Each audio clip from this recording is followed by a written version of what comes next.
Hi, this is Chloe, and today I'm unboxing a self-published deck called The Elements of Recovery by Beverly King. And this is an interesting deck because it's based on the idea of bringing a non-judgmental approach to a kind of 12-step program, and bringing an approach that doesn't talk about things in the name of God, while still taking a spiritual approach, because quite a few people are put off by the whole 12-step thing.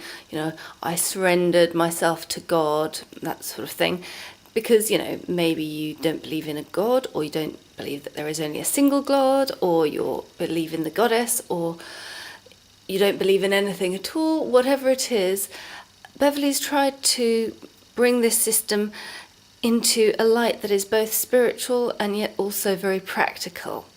As you can see, the cards, there's only 30 of them, and it's at least for Europe, it's published through Printer Studio. I sent it direct from Germany, so it didn't take too long, and I didn't have any problems with customs charges either, which is always good to be aware of, because that can be an extra hit here in Europe. The cards are designed by Beverly and have been hand-drawn as well, which I always think is rather charming. She worked on a project at the start of the year to kind of improve her drawing skills or get more practice and more confidence, and I think that really shows through here, that she's done a very nice job with it and feels more confident to be able to do that. I wish I could. So these are all done in sort of pencil line drawing, and the cards are just numbered rather than having any keywords. I think personally I might prefer to have a keyword, and I may actually write that on for myself, but we'll see.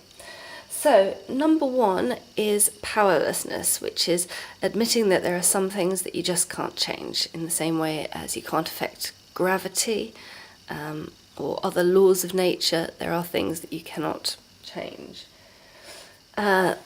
Next we have surrender, and this is about realizing that ways that you've had of coping may be part of the problem, and so you have to surrender your old ways of doing things. And here Beverly suggests finding a mentor. So we have the little oak seedling in front of a huge old oak, which is wise and has walked this path a long, long time.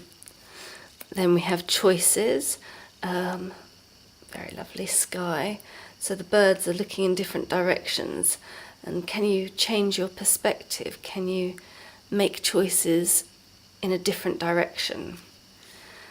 Next up is inventory, and there's 3 different eggs in this nest. So it's about making an inventory of your own fears, resentments, and relationships, and how those are affecting your ability to give up a particular addiction, as this is, as I say, focused on the 12-step recovery, so it is all about addiction of whatever kind. This one is a snow hare in snow, and it's about honesty, about a willingness to be seen. Number 6 is intentions, and these are lotus seed pods. So what intentions do you set? What principles do you hold that will help you to work through the obstacles and blocks that you've self-created, I guess? Next we have a fish with a lure in its mouth, and this is about getting hooked into old ways of reacting, or the ways that we've gotten hooked into, so that we just follow them automatically rather than finding those new choices, following new principles. So it's also about becoming mindful of those hindrances, those things that hook us and catch us. Here we have a little robin preparing to take flight, and this is about willingness, a willingness to make change, to try something, even if it's scary. Ooh. Here's a little pile of blackberries, which have been left out as a gesture of atonement. So this is one of those things that you do in the 12-step program, is you figure out who you've wronged and then you try to make up for it with an apology and any kind of restitution, whether that be monetary, but also in terms of, providing service to the person that you've wronged or what have you. And here we have a penguin guarding his egg, and that one is commitment, because those penguin daddies make a big commitment to keep those eggs warm all through the winter, all through the dark, dark nights. And you do have to commit if you're going to make changes. You don't just give up at the first sign of difficulty, you have to push on through. Here we have a heron in the water, and this is about prayer and meditation. And this is one of those bits where some people sort of find a sticking point with 12-step programs. I mean, I'm quite happy with the words prayer, for example, and I meditate absolutely daily. I pray daily too, to be honest. But Beverly has a really nice way of looking at prayer and meditation to say that prayers are like affirmations or intentions that you set for yourself. So, for example, there's the serenity prayer. May I have the wisdom to understand what I cannot change. And so that's a prayer for yourself, so to speak. And she also talks about prayers for other people. So saying that that's a kind of a wish, a goodwill wish towards other people. May they have strength and courage, for example. So it kind of brings it down to earth, in something which sounds quite not down to earth, prayer and meditation. So she takes a very practical approach to it, making it seem much more easily attainable, much less woo-woo. And actually in the guidebook PDF that she emails to you after you get the deck, she even gives some suggestions on different kinds of meditation practices, because she's been teaching meditation for quite a few years now, I believe. So there's talk about Tonglen practice and metta and things like that. So mainly Buddhist meditation, but you can meditate any way you choose. I'm a great believer in that. Just meditate, even if it's just 3 minutes a day. And here, the final of the 12 steps, we have service.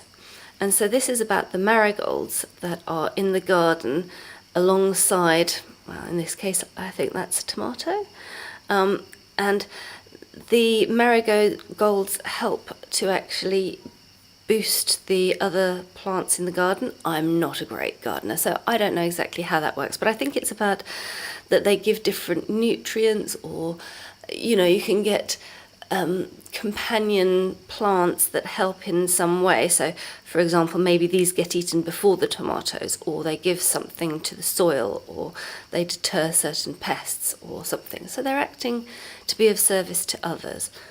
And that's definitely one of the sort of steps, is finding the ways in which you can be of service, that you're not just doing stuff for purely selfish reasons. So even if you do something that will benefit yourself, that you're doing it also to benefit others, because the two certainly don't have to be mutually exclusive.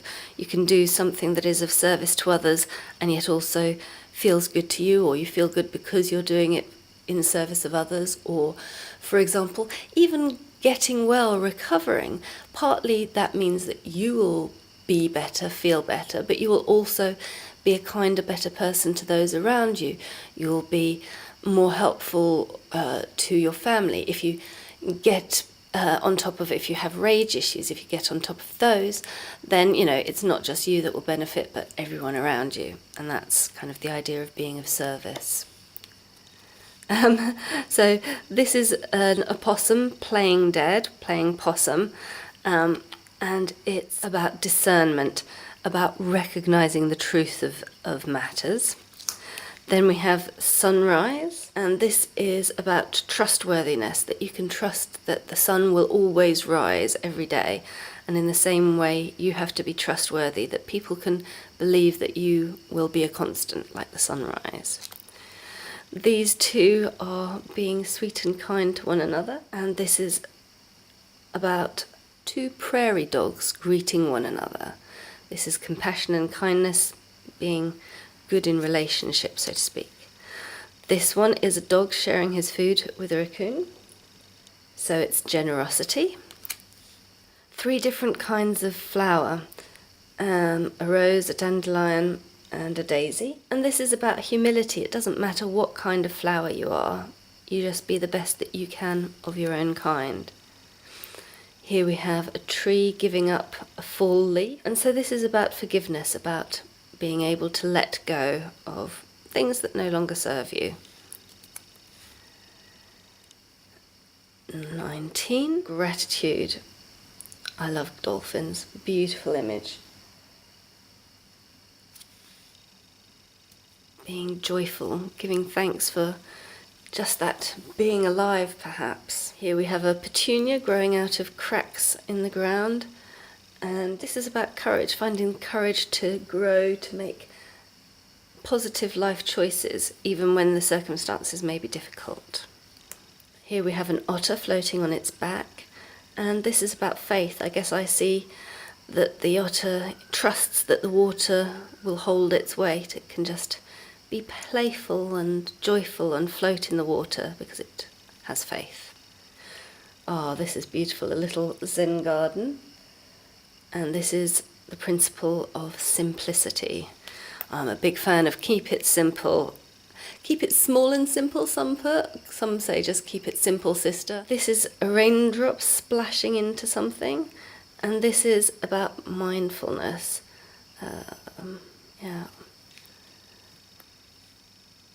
Every drop affects the ocean, and yet none of them really matter. They also, the next splash will come. I use clouds more often than splashes of water for mindfulness, but I can see both. It works nicely, I think. And this is called a cup and saucer vine. It's about open-mindedness. Here we have a panda snail. This is about patience. A giant panda snail.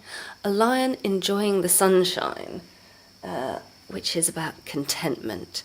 Just enjoying the moment, the simple pleasures of life. Here we have an oxpecker on an impala, and this is about tolerance. I don't know if that's like just putting up with the stresses of a little bird that just taps away at you, but yeah, tolerance is the key word here. And here we have a spider in its web. This is about detachment, about not getting caught up in the strands of that sticky web, of just letting things go. Here we have acceptance. A sandcastle is being overpowered by an ocean wave. You build a sandcastle and you have to accept that it will be washed away by the ocean at some point. And finally, equanimity, a mountain which is unmoved by, well, it moves a little bit with the passage of time, but really not very much. So it's unmoved by most things, it just is. As I say, The Elements of Recovery by Beverly King. And then we have some blank cards at the end, which I guess you could draw on if you're so inclined. So that's a lovely little deck. Let's see. Beverly's gone for the nice, thicker cardstock in this deck. Sometimes you'll find that with printer studio decks, these slightly less thick cardstock, it has a bend to it. So if you try scanning the cards, for example, they don't sit nicely together because of that. But with the thicker cardstock, you don't get that problem. These sit very nicely, they don't have a bend to them. And I'm actually quite a big fan of the cardstock of Printer Studio, at least, as I say, when it is this better quality. So we have a honeycomb, and these aren't quite reversible because the up bit is bigger than the bottom bit, but so not important, I don't think, personally anyhow, and it's a pretty honeycomb pattern, I like that. So they shuffle well, as I say, and let's give a little riffle. It's a bit small to easily riffle. Okay, they do riffle reasonably well, but in any case, it's only 30 cards. I think this will make a nice little oracle. It's great, obviously, if you are working with recovery. Even outside of that, though, it's going to have messages which I find very empowering. So, and the first one that I get is that sunrise trustworthiness, and that fits well with something that I'm working on at the moment. I've just been doing an experiment for a week, and now I'm going to try and make it a part of my daily life. So yes, make it a constant in my life that will be as regular as the sun coming up. So wish me luck with that. Blessed be.